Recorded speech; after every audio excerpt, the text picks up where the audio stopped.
What's up, guys? Welcome to your 136th Android tutorial for the new Boston. We're still going to be working with our Google Maps activity. What we're going to do in this tutorial is we're going to relate to where we touch on the screen and create a GeoPoint out of that location. So what we're going to do is we're going to set up a couple ints up here called X and Y. Alright, so basically this is going to be our X position and our Y position on our overlay when we touch the screen. And now we're going to create a GeoPoint out of those locations, but first we have to relate these points to our touch method. So let's go down to our touchy class that extends the overlay.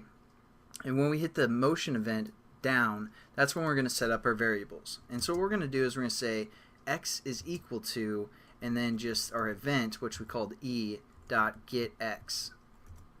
And that's going to return a float, but we'll get to that in a second. Also, y is going to be e.getY.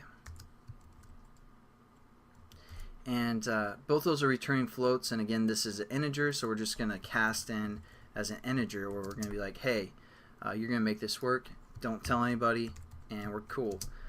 So there we go. We have our both X and Y based off our touch event.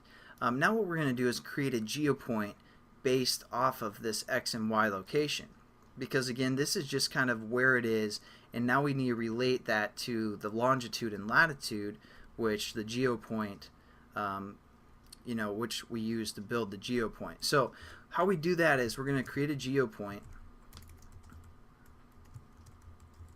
and we're going to call this touched point, something like that.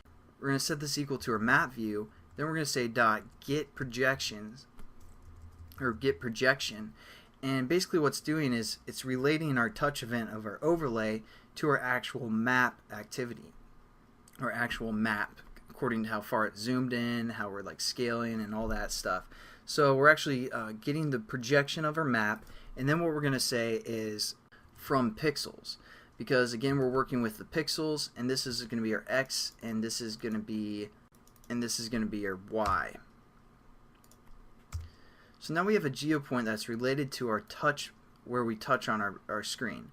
Pretty simple concept. Again, all we're doing with this projection is relating our map to our actual touch on our overlay. So now what we can do is we can set up something called a Geocoder, and we're going to do that within this get address button, because we're going to basically display the address. So we're going to set up a Geocoder.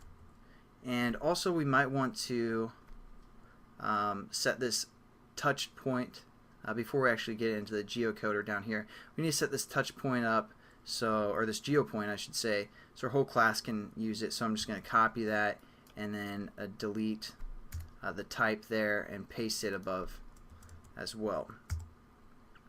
So now we can use our touch point within some of these other methods. And now we're going to set up something called a Geocoder that's going to allow us to kind of access the address and all that good stuff. So we're going to say Geocoder, and we're just going to call it Geocoder or something like that. We're going to set this equal to new Geocoder, and within the parameters we're going to say get base context. That's going to return the context of the base class, and then we're going to say locale dot get default, and we have to import both locale and our geocoder, which I've already done. And now we've set up our geocoder, and what we can do now is within a try bracket we can try and access the address and all that good stuff. So what we're going to say is try, and then within the try brackets, and that's probably all we have time for in this tutorial. But again, just to quickly talk over some stuff, this geocoder, what that's going to allow us to do is basically refer to some map data and give us some more information about, specifically our location, like what street we're on, what the address is. So that's what we need the geocoder for. And the next tutorial we'll kind of set up what we're going to do within this try bracket. We'll also add a catch clause and get everything going.